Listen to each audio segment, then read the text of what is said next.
स्वः तत्सवितुर्वरेण्यं भर्गो देवस्य धीमहि धियो यो नः प्रचोदयात्। आज का विषय है अंतःस्त्रावी ग्रंथियों की अद्भुत और अतिमानवीय क्षमता। आइए इसे विस्तार से समझते हैं। Astrological correlations with the ductless glands नामक ग्रंथ में अंतःस्रावी ग्रंथियों की इंटीरियर स्टार्स आंतरिक ग्रहों के रूप में चर्चा की गई है और लिखा है कि जिस प्रकार सौरमंडल के विविध ग्रह परस्पर एक दूसरे के सहयोग से सूर्य परिवार की स्थिति को संतुलित बनाए हुए हैं, उसी प्रकार डक्टलेस ग्लैंड्स शारीरिक और मानसिक संतुलन के विभिन्न प्रयोजन मिलजुल कर पूरे करते हैं। सौरमंडल के ग्रहों और शरीरगत हार्मोन केंद्रों की प्रकृति की तुलना करते हुए संगति बैठाई गई है। सूर्य को आज्ञाचक्र पीनियल ग्लैंड से, चंद्र को पिट्यूटरी से, बृहस्पति को एड्रिनल्स से, बुध को थायराइड से, शुक्र को थाइमस से और मंगल को पैराथायराइड से संबंधित बताया गया है। ग्रहों का प्रभाव भौतिक जगत के पदार्थ अणुओं पर भी पड़ता है और चेतन जीवाणुओं पर भी। इसी प्रकार हमारे शरीर के क्रियाकलाप पर ही नहीं वरन भाव संस्थान पर भी ये ग्रंथियां प्रभाव डालती हैं। आकल्ट एनाटॉमी के लेखक ने इन ग्रंथियों का उल्लेख ईथर सेंटर्स के रूप में किया है और उनके उद्दीपन को अंतर्ग्रही चेतना के साथ जोड़ा है। पृथ्वी के जड़ परमाणु और चेतन जीवाणु दोनों ही अपनी हलचलों से अंतरिक्षीय अवघर्षण प्रभाव ग्रहण करते हैं। अंतःस्रावी ग्रंथियां भी किन्हीं अतीन्द्रिय सत्ताओं के साथ संबद्ध प्रतीत होती हैं। उनकी स्फुरणा में हलचलें ही नहीं संवेदना भी विद्यमान है, इसलिए प्रतीत होता है कि किन्हीं अविज्ञात चेतना केंद्रों से इन ग्रंथियों के माध्यम से मनुष्य को कुछ असाधारण अनुदान मिलता रहता है। डॉक्टर चार्ल्स आर स्टाकर्ड के शोधों के अनुसार स्नेहशीलता, मोह, ममता एवं उदार संवेदनाओं का संचालन ग्लैंडोक्रिनसी ग्रंथि प्रणाली द्वारा ही होता है। यदि उनकी सरसता कुंठित हो जाए तो फिर मनुष्य रूखा नीरस ही नहीं निष्ठुर बनता चला जाएगा। डॉक्टर हैजेल ने अपने ग्रंथ एनाटॉमी ऑफ इमोशन में जीवन रस प्रोटोप्लाज्म की विवेचना करते हुए लिखा है, यह चेतना स्फुरलिंग मात्र प्राणों का अस्तित्व बनाए रखने के लिए नहीं वरन किसी महान आत्मव्यंजना के लिए है। उनमें शरीर यात्रा के क्रियाकलापों को चलाने की ही नहीं, चिंतन को ऊर्ध्वगामी बनाने और उसे दिव्य फलों से फलित करने की भी संभावना भरी पूरी है। क्रिया को भावना में और भावना को क्रिया में बदलने की विचित्र संगति ने स्पष्ट कर दिया है कि जीवन रस मूलतः जड़ नहीं है, वह उतना ही आध्यात्मिक भी है जितना कि भौतिक। ग्लैंड्स ऑफ डेस्टिनी के लेखक डॉक्टर ईवो ने मनुष्य की मनोवृत्तियों पर अंतःस्रावी ग्रंथियों का भारी प्रभाव अधिकार सिद्ध करते हुए नेपोलियन बोनापार्ट का उदाहरण दिया है और लिखा है, वह वाटरलू की लड़ाई में इसलिए हारा कि उसकी पिट्यूटरी ग्रंथि विकृत हो गई थी। वह समय पर उचित निर्णय करने में लड़खड़ा गया, इधर उधर की सोचता रहा और मौका हाथ से निकल गया। यह असमंजस पिट्यूटरी की गड़बड़ी के कारण उत्पन्न हुई मानसिक अस्त व्यस्तता के कारण उपस्थित हुआ। प्रमाण में डॉक्टर ईवो ने नेपोलियन के मृत शरीर के पोस्टमार्टम की रिपोर्ट का उल्लेख किया है, जिसमें उसकी पिट्यूटरी ग्रंथि खराब हो जाने का विवरण संलग्न है। गूढ़ शरीर विज्ञानी आकल्ट एनाटॉमी के अनुसार शरीर के प्रत्यक्ष काम कर रहे अवयव ही सब कुछ नहीं हैं, वरन उसके भीतर काम कर रही सूक्ष्म सत्ता ही जीवन का प्रधान स्रोत है। शरीर शास्त्र की पकड़ से वे रहस्य अभी बहुत दूर हैं जो वस्तुतः जीवन के महत्वपूर्ण क्रियाकलापों को चलाने के लिए उत्तरदायी हैं। इस दृष्टि से हमारा शारीरिक ज्ञान अभी अत्यंत अपूर्ण ही माना जा सकता है। अंतःस्रावी एंडोक्राइन ग्रंथियों को ही लें। उनके द्वारा अत्यंत स्वल्प मात्रा में रस स्रवित होकर सीधे रक्त में मिल जाते हैं और आश्चर्यजनक परिणाम उत्पन्न करते हैं। इन ग्रंथियों का विकास कैसे होता है? उनमें परिवर्तन क्यों कर उत्पन्न होते हैं? स्रवित होने वाले रसों के स्तर में अंतर किस कारण उत्पन्न होता है? इन स्रावों का शरीर पर आश्चर्यचकित करने वाला प्रभाव किस तरह पड़ता है? ये सभी प्रश्न अनिर्णय की स्थिति में पड़े हैं। केवल इन ग्रंथियों और रसों का प्रभाव शरीर पर क्या होता है, इसकी थोड़ी सी जानकारी मिली है। क्यों होता है, इस प्रश्न का उत्तर देने में अभी सर्वत्र स्तब्धता ही छाई हुई है। पिछले दिनों इतना भर समझा जाता रहा है कि एंडोक्राइन ग्रंथियों से जो हार्मोन टपकते हैं वे समय समय पर अथवा स्थायी रूप में समस्त शरीर पर या उसके किसी अंग विशेष पर विलक्षण प्रभाव डालते हैं, पर अब बात एक कदम और आगे बढ़ गई है। पाया गया है कि न केवल मनुष्य के स्वभाव पर वरन उसके गुण और कर्म पर भी इन स्रावों का प्रभाव पड़ता है। बाजीगर उंगलियों में बंधी कठपुतली से विविध विधि अभिनय कराते हैं। ये अंतःस्रावी ग्रंथियां किसी अदृश्य बाजीगर की उंगलियां मालूम पड़ती हैं और टपकने वाले हार्मोन धागों की भूमिका संपादित करके मनुष्य को विविध विधि नृत्य अभिनय करने के लिए विवश करते हैं और मनुष्य कठपुतली की तरह खिलौना बना हुआ उछल कूद करता रहता है। अंतःस्रावी तंत्र संस्थान स्फिरना शरीर विज्ञानियों के लिए चिरकाल से सिरदर्द बना हुआ है। एनाटॉमिस्ट और फिजियोलॉजिस्ट एक मान्यता व्यक्त करते रहें तो थोड़े ही समय बाद उसका प्रतिपादन करना पड़ता है। रहस्यों का पर्दा ऐसा जटिल है जो उघरते उघरते फिर उलझकर रह जाता है। यूं फ्रांस के शासक लुई 15वें के शासनकाल में शरीर शास्त्री थ्यूफाइल ने यह आशंका व्यक्त की थी कि हो न हो कोई अद्भुत रसतंत्र शरीर में काम करता है जो अवयवों के सामान्य गतिक्रम में अप्रत्याशित व्यवधान उत्पन्न करके रख दिया करता है। इटली के शरीरवेत्ता यूस्टथियास ने सन 1563 ईस्वी में अंतःस्रावी ग्रंथियों के संबंध में एक व्यवस्थित कल्पना प्रकाशित कराई थी। इसके बाद छिटपुट रूप से वोडेक्स विज्ञान संस्थान ने सुप्रिनल ग्लैंड्स पर प्रकाश डाला और सन 1850 ईस्वी में ब्रिटिश डॉक्टर कर्लिंग ने और पेरिस से डॉक्टर येरी ने ऐसे उदाहरण प्रस्तुत किए जिनसे सिद्ध होता था कि अंतःस्रावी अकिंचन स्राव बिंदु किस तरह मनुष्य के काय संस्थान को किस आश्चर्यजनक रीति से प्रभावित करते हैं। यह शोध क्रमशः बढ़ता ही चला गया है। इस संबंध में अभी हाल में कोलंबिया विश्वविद्यालय ने डॉक्टर लुइस वर्मेन का एक निबंध ग्लैंड्स रेगुलेटिंग पर्सनैलिटी व्यक्तित्व को प्रभावित करने वाली ग्रंथियां नाम से प्रकाशित किया है। लेखक का कथन है कि शरीर में कुछ ऐसी ग्रंथियां हैं जो देखने में बहुत छोटी होते हुए भी कार्य की दृष्टि से अति महत्वपूर्ण हैं। शरीर के विकास चयापचय पर तो उनका प्रभाव है ही, उनके कारण मानसिक संतुलन भी बनता बिगड़ता है। ये स्राव विकृत होकर किसी को धकेल सकते हैं अथवा सनकी या विक्षिप्त बना सकते हैं। विकृतियों की तरह ही इन स्रावों की परिष्कृत स्थिति किसी को साहसी, दूरदर्शी, प्रसन्नचित्त, सौंदर्ययुक्त एवं प्रतिभाशाली व्यक्तित्व का धनी भी बना सकती है। कॉरिने हेलिन के ग्रंथ ऑकल्ट एनाटॉमी ने इन प्रवाहीन ग्रंथियों डक्टलेस ग्लैंड्स की गतिविधियों पर अधिक प्रकाश डाला है और इनके द्वारा मानसिक प्रभाव का विवेचन विश्लेषण करते हुए उनके साथ अध्यात्म शक्तियों का संबंध जोड़ा है। सेंसरी नर्वस से उनका क्या संबंध है? उनकी एनाटॉमिकल पोजीशन क्या है? यह वर्णन करते हुए उन्होंने यह कहा है कि तनिक सी रासायनिक बूंदें शरीर और मन को जिस आश्चर्यजनक रीति से प्रभावित करती हैं, उसका कोई प्रत्यक्ष भौतिक कारण सिद्ध नहीं होता। इन विस्मयजनक हलचलों के पीछे कोई दैवी आधार ही होना चाहिए।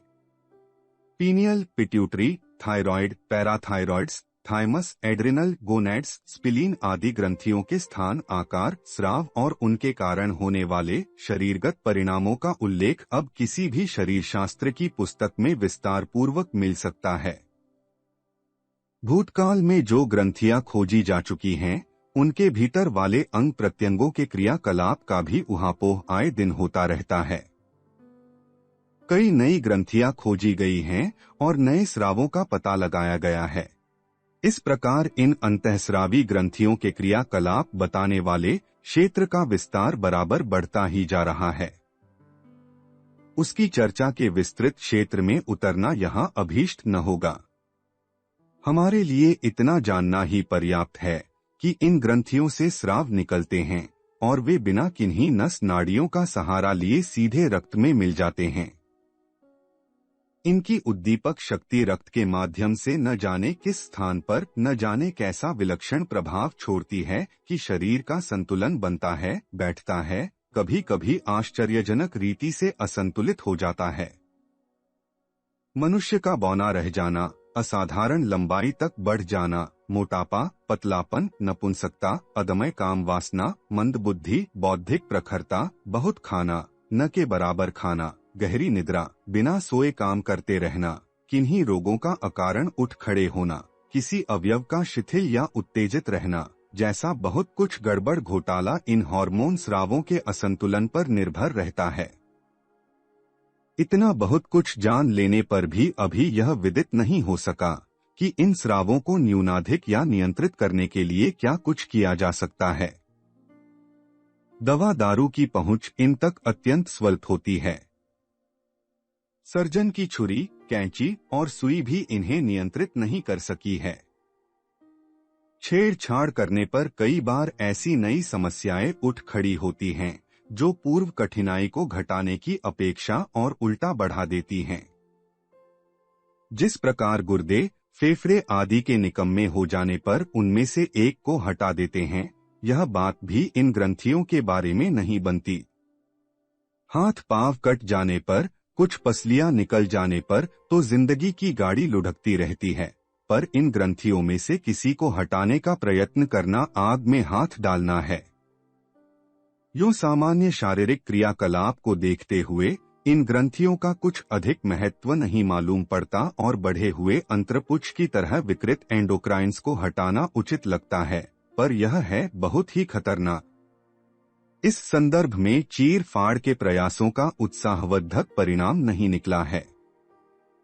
ग्राहम हास्क्रिन्स द्वारा लिखित the endocrine glands and body adjustment ग्रंथ में यह बताने का प्रयत्न किया गया है कि भूतकाल में हार्मोन स्रावों का प्रभाव प्रधानतः शरीर पर और स्वल्प मात्रा में मन पर होता बताया जाता रहा है, पर अब यह मानना पड़ेगा कि मनःस्थिति के लिए भी वे ही बहुत अंशों में उत्तरदायी हैं। शरीर शास्त्री और मनःशास्त्री अपने विषयों में गहराई तक उतरने पर इस निष्कर्ष पर पहुंचते जा रहे हैं कि न केवल शारीरिक आरोग्य और मानसिक दक्षता, वरन गुण, कर्म और स्वभाव की अगणित धाराएं इन अंतःस्रावी ग्रंथियों के साथ जुड़ी हुई हैं। समग्र व्यक्तित्व के विकास में उनके स्राव अति महत्वपूर्ण भूमिका संपादित करते हैं। जे. कार्लसन ने अपनी पुस्तक मशीनरी ऑफ द बॉडी में मनुष्य की प्रजनन क्षमता, यौन रुचि के स्थूल प्रभाव से आगे की चर्चा करते हुए लिखा है, दाम्पत्य जीवन का तालमेल बैठाने में और उनके बीच संतोष असंतोष रखने में हार्मोन स्थिति का भी बहुत बड़ा हाथ है। संतानोत्पादन कर्म से आगे की बात में ये कहते हैं कि बालकों की मन स्थिति का जो उत्तराधिकार पूर्वजों से मिलता है, उसका आधार ये हार्मोन ही होते हैं। वंशानुक्रम और गुणसूत्र संबंधी चर्चा इन दिनों बहुत है, पर उनमें जो विशेषता उगती डूबती है, उसका मूल उद्गम कहाँ है? इसकी खोज की जाए तो पता लगेगा कि ये हार्मोन्स ही हैं जो एक से एक प्रकार के अद्भुत अवतरण पीढ़ियों में करते हैं। जो विशेषताएं निकटवर्ती पूर्वजों में नहीं थीं, उनके बारे में वंशानुक्रम विज्ञानी सैकड़ों पीढ़ी पुरानी वंश परंपरा में छिपे हुए किन्हीं सूत्रों का अनुमान लगाते हैं, पर यह भूल जाते हैं कि हार्मोनों की निकटवर्ती उत्तेजना में कितना कुछ भरा पड़ा है और उसके आधार पर पीढ़ियों में कैसे अद्भुत परिवर्तन हो सकते हैं। शिकागो विश्वविद्यालय के एंथ्रोपोलॉजी विभाग के प्रोफेसर डोरसेप ने तिल्ली के द्वारा होने वाले स्रावों को पाचन तंत्र का अति महत्वपूर्ण आधार माना है। वे आमाशय और आंतों की सुव्यवस्था से लेकर गड़बड़ी तक के लिए तिल्ली के स्रावों को महत्व देते हैं। साथ ही यह भी कहते हैं कि भोजन संबंधी रुचि एवं तृप्ति की प्रवृत्ति का भी इन्हीं रसों से संबंध है। शरीर शास्त्री इन जादुई ग्रंथियों के स्वरूप, क्रियाकलाप एवं आधार को समझने में संलग्न हैं। जो मोटी जानकारियां उनके संबंध में अभी तक मिली हैं, उनका निष्कर्ष प्रायः सर्वविदित हो चला है। अंतःस्रावी एंडोक्राइन ग्रंथियों में 7 ग्रंथियां मुख्य हैं। 1 पिट्यूटरी, 2 पिनियल सिर में, 3 पैराथायरॉइड्स, 4 थायराइड, 5 थाइमस गले में, 6 स्प्लीन तथा 7 एड्रिनल उदर में। इनके अतिरिक्त पेनक्रियाज, पाचन तथा गोनैड्स जनन ग्रंथियों को भी इसी श्रृंखला में सम्मिलित किया जा सकता है। पिन की नोक की बराबर पीनियल ग्रंथि मानसिक तथा आध्यात्मिक विकास से संबंधित है। सुविस्तृत स्थूल तथा सूक्ष्म जगत की विभिन्न हलचलों के साथ इसी केंद्र के माध्यम से संपर्क साधा जा सकता है। मानवेतर सूक्ष्म प्राणियों से प्रेतात्मा तथा देवदूतों के साथ संबंध बनाने का केंद्र यही है। बहिरंग और अंतरंग जीवन के बीच की कड़ी यही है। तृतीय नेत्र इसी को कहा जाता है। ईश्वरीय प्रकाश को उत्पन्न करने तथा ग्रहण करने का कार्य यहीं से होता है। पिट्यूटरी ग्रंथि नाक की जड़ के पीछे अवस्थित है। बुद्धि की तीव्रता, प्रेम संबंध, उत्साह, आत्मनियंत्रण उसका मुख्य कार्य है। बौनापन या लंबाई की बढ़ोत्तरी से इसी की विकृति का संबंध है। पुरुषत्व और नारीत्व का दिशा परिवर्तन यहीं से होता है। यौवन के उतार चढ़ाव तथा प्रजनन संबंधी गतिविधियों का संपर्क इसी केंद्र से है। थायराइड गले में स्थित है। मस्तिष्कीय संतुलन एवं स्वभाव निर्माण में इसका बहुत हाथ होता है। भावना तथा व्यक्तित्व का विकास बहुत कुछ इसी पर निर्भर है। आलस्य तथा उत्साह के लिए यही केंद्र उत्तरदायी है। यहाँ थोड़ी भी उत्तेजना बढ़ जाने से व्यक्ति अधीर, अशांत, उत्तेजित, बकवादी हो जाता है। आपे से बाहर होने से उसे देर नहीं लगती। प्रतिभाशाली और विकासोन्मुख व्यक्तियों को वैसा अवसर थायराइड की सुव्यवस्था से ही प्रदान किया होता है। गेहूं के दाने के बराबर पैराथायरॉइड्स का स्नायु संस्थान से निकट संबंध है। इसमें अवांछनीयता से जूझने का साहस भरा होता है। टूटी हुई कोशिकाओं का पुनर्निर्माण, स्नायु तंत्रों का गठन, स्फूर्ति, रोग निरोधी क्षमता का भंडार इसी केंद्र में भरा है। थाइमस वक्षस्थल के ऊपरी भाग में होती है। गर्भस्थ स्थिति में विकास करने की क्षमता इसी में भरी है। यदि यह ग्रंथि अविकसित रहे तो भ्रूण स्वस्थ माता से भी उचित पोषण प्राप्त न कर सकेगा। जन्म से लेकर किशोरावस्था और यौवन के द्वार तक ठीक तरह पहुंचा देने की जिम्मेदारी भी इसी को संभालनी पड़ती है। संक्षिप्त में इसे विकास ग्रंथि कह सकते हैं। प्रकृति के प्रतिपक्ष में अवस्थित स्प्लीन, तिल्ली ग्रंथि श्रृंखला में सबसे बड़ी है। पाचन संस्थान की बलिष्ठता और रक्त की शुद्धि का बहुत कुछ आधार इसी पर निर्भर रहता है। स्नायु संस्थान की गतिविधियों में इसका बड़ा हाथ रहता है। सूक्ष्म शरीर के व्यवस्थित सूर्यचक्र से इस ग्रंथि का विशेष संबंध रहता है। तदनुसार अंतर्ग्रहीय प्रभावों को शरीर एवं मस्तिष्क तक पहुंचाने में इस केंद्र की महत्वपूर्ण भूमिका रहती है। गुर्दों के ठीक ऊपर एड्रिनल ग्रंथि का दूसरा नाम सुप्रिनल भी है। यह एक बड़े सेम के बीज के आकार की होती है। पुरुषत्व और नारीत्व की कितनी ही विशेषताएं यहीं से विकसित होती हैं। इस केंद्र को दूसरा मस्तिष्क कह सकते हैं। आपत्ति के समय उचित समाधान ढूंढने और साहसिक कदम बढ़ाने की प्रेरणा में इसकी भूमिका देखते ही बनती है। वीरता और कायरता मानो उसी उद्गम की उपज हो। लिंग परिवर्तन की जो घटनाएं घटित होती रहती हैं, उनमें इसी ग्रंथि के स्रावों की उल्टी पलटी करतूतें झांकती रहती हैं।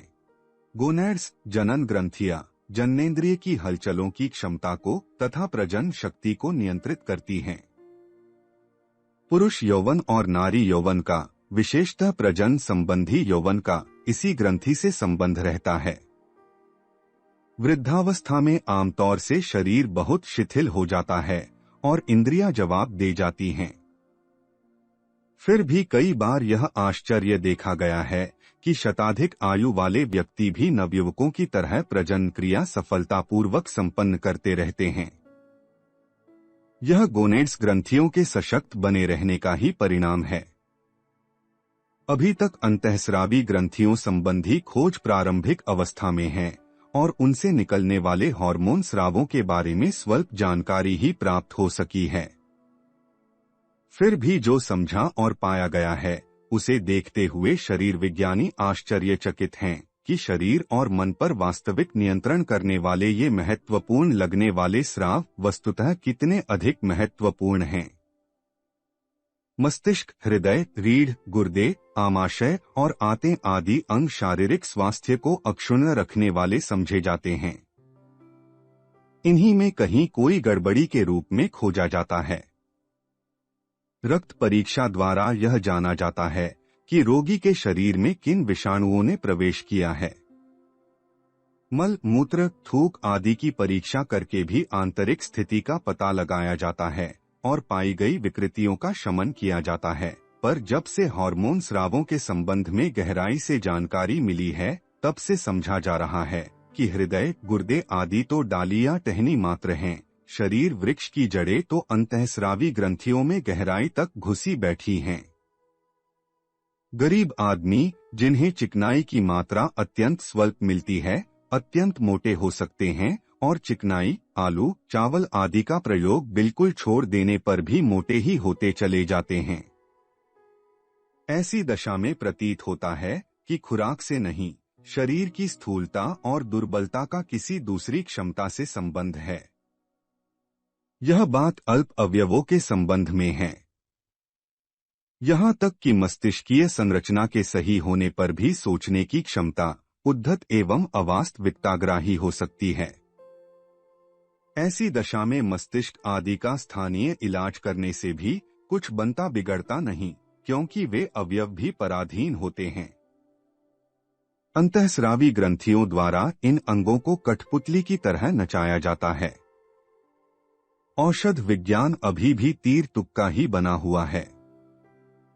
छोटी छोटी बीमारियों से ग्रसित व्यक्ति एक के बाद दूसरे डॉक्टर का दरवाजा जीवन भर खटखटाते रहते हैं और उस मरज के लिए निर्धारित औषधियों में से प्रायः सभी का उपयोग कर चुके होते हैं, पर उस कुचक्र में धन और समय गवाते रहने के बाद भी कुछ हाथ नहीं लगता। यही स्थिति अधिकांश रोगियों की होती है। वे विभिन्न चिकित्सा पद्धतियों का भी आश्रय लेते रहते हैं।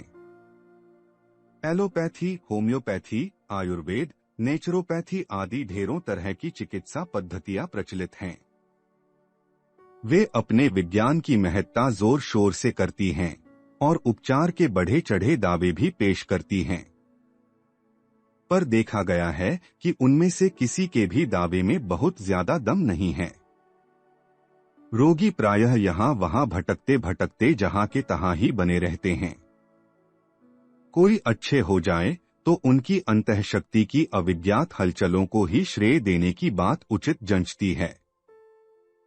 शरीर की सुदृढ़ता, सुंदरता, स्फूर्ति, इंद्रिय क्षमता से लेकर रोगनिरोधक शक्ति तक के भले बुरे पक्ष अब संबद्ध अवयवों की स्थिति पर निर्भर नहीं माने जाते, वरन यह समझा जाता है कि हार्मोन तत्वों का बहुत बड़ा हाथ उस भली बुरी स्थिति को उत्पन्न कर रहा है।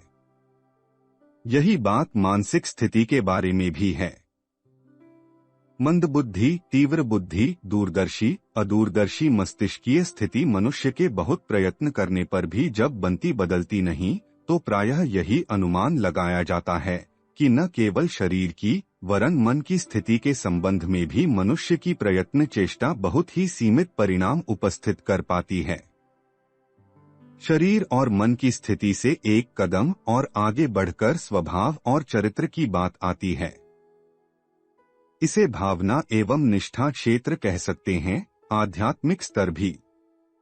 अंतःकरण के भले बुरे अथवा सीधे उल्टे होने का भी बहुत कुछ संबंध इन अंतःस्रावी ग्रंथियों के साथ पाया गया है। ऐसी दशा में यह भी सोचना होगा कि क्या स्वाध्याय, सत्संग जैसे स्थूल आधारों के सहारे व्यक्तित्व का स्तर बदल सकना संभव भी है अथवा नहीं। चरित्र निर्माण एवं भावना स्तर के विकास में अंतःस्रावी ग्रंथियां ही यदि सहायक बाधक हैं, तो फिर उस क्षेत्र में हो रहे प्रयत्नों पर नए सिरे से विचार करना होगा और व्यक्तित्व की गहराई तक पहुंचने के लिए चालू प्रयत्नों से आगे बढ़कर कुछ नए आधार ढूंढने होंगे। प्राणियों के हार्मोन इंजेक्शन द्वारा रोगी शरीरों में पहुंचाने के प्रयत्न भी चले हैं और एक की ग्रंथि दूसरे में फिट करने का प्रयास भी किया गया है, पर उससे भी कुछ काम नहीं चला है और उस दिशा में चल रहा अत्युत्साह अब शिथिल हो चला है। अंतःस्रावी ग्रंथियों के रहस्य और मर्म पर से पर्दा उठाने के लिए हमें षटचक्र विज्ञान को समझना होगा। अदृश्य अंतरिक्ष में भरी विपुल और विभिन्न शक्तियों के साथ मानवीय सत्ता का संबंध वे षटचक्र ही बनाते हैं। उन्हीं के प्रभाव को वे अंतःस्रावी ग्रंथियां ग्रहण करती हैं और अपनी गतिविधियां अपनाती हैं। कुंडलिनी जागरण की प्रक्रिया में षटचक्र वेधन का विधान है। उसे स्थूल विज्ञान के आधार पर समझना हो तो अंतःस्रावी ग्रंथियों के साथ उनका संबंध जोड़ सकते हैं और सिद्ध कर सकते हैं कि आध्यात्मिक साधनाएं मानवीय व्यक्तित्व के साथ जुड़े रहने वाले अनेक उतार चढ़ावों को संतुलित करने में तथा प्रगति के अवरुद्ध पथ को प्रशस्त करने में महत्वपूर्ण सहायता कर सकती हैं। षटचक्रों के विकास परिष्कार के साथ अंतःस्रावी ग्रंथियों का संतुलन और नियंत्रण भी किस प्रकार संभव हो सकता है, इस गुत्थी को सुलझाने के लिए योग साधना के अंतर्गत चक्र विज्ञान में गहराई तक उतरने की आवश्यकता है। इस पुस्तक के अन्य अध्याय सुनने के लिए डिस्क्रिप्शन बॉक्स में दिए गए लिंक पर क्लिक करें। For more videos visit our channel. Please like, share and subscribe.